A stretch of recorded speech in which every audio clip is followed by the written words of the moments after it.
Happy Labor Day. This is the Tom Shatel Press Box. I'm Evan Bland with the Omaha World-Herald and Tom Shatel. It's Labor Day. Nebraska's working this week. There's no time off. It's Colorado week, Colorado hate week, whatever you want to call it. And Tom, I kind of felt like Matt Rhule walked the line pretty well today. He talked a lot about little bits of improvement Nebraska could make. He talked about himself as an incrementalist.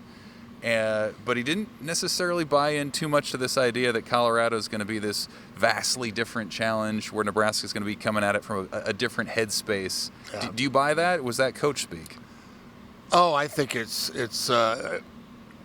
both. I mean, I think he got thrown everything at him today. I thought he played great defense today. He didn't give them. Coaches are going to learn their lesson against Deion. If they give them anything to use, he's going to use it and blow it up.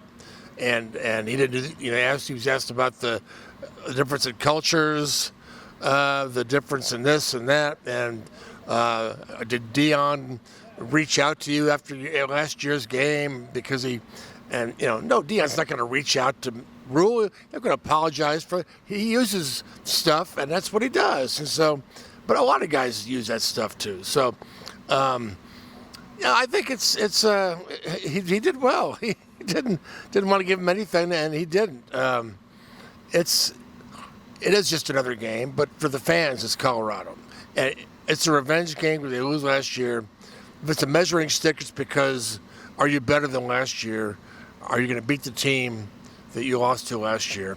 When in fact it's a different Nebraska team and a different Colorado team. So every week's a measuring stick, I think, for this program, especially right now early. Yeah, the measuring stick narrative is interesting because people are going to think back to last year, think back to the rivalry. I thought Matt Rhule, he kept the focus on the football quite a bit. I mean, he said even about last year's game, it was about the fumbles and the turnovers, and it wasn't necessarily because of the crowd or because of the history or anything like that. I think the measuring stick, we saw progress Saturday. The turnovers were 2-1, but still they were on the right side. They ran the ball. They were physical. They owned the clock. They scored touchdowns when they got down there. They scored. Those are things they couldn't do last year. They got to do them again this week. It seemed like a pretty uneventful press conference today in the sense that there really were no injuries to talk about. The depth chart is the same. Probably the most interesting thing to me that came out of it was Matt Rhule saying, hey, Malachi Coleman, the extremely talented receiver out of Lincoln East, may end up redshirting because of the depth of this room and what he has for a long-term potential. Is that where Nebraska wants to be right now, kind of stable as a program as it heads into this weekend? Yes, you want to build. And the portal, if used in the right way, can help you build. Now, they've got two senior receivers who are both playmakers. They're both studs. That enables the guys coming up to redshirt and develop. Now they got to stay. They can't develop and leave. You want them to stay.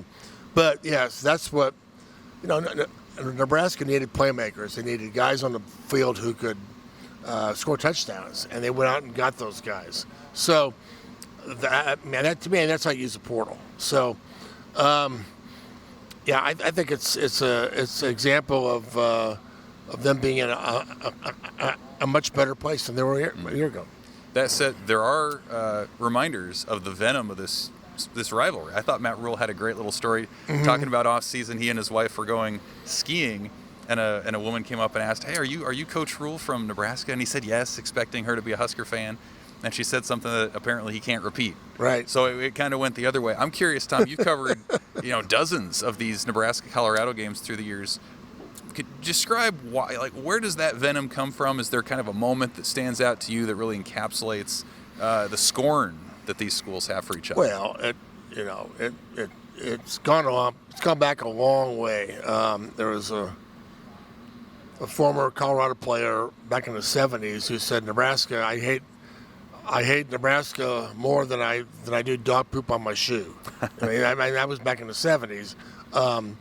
And it came from Nebraska used to just dominate everybody. Everybody hated Nebraska.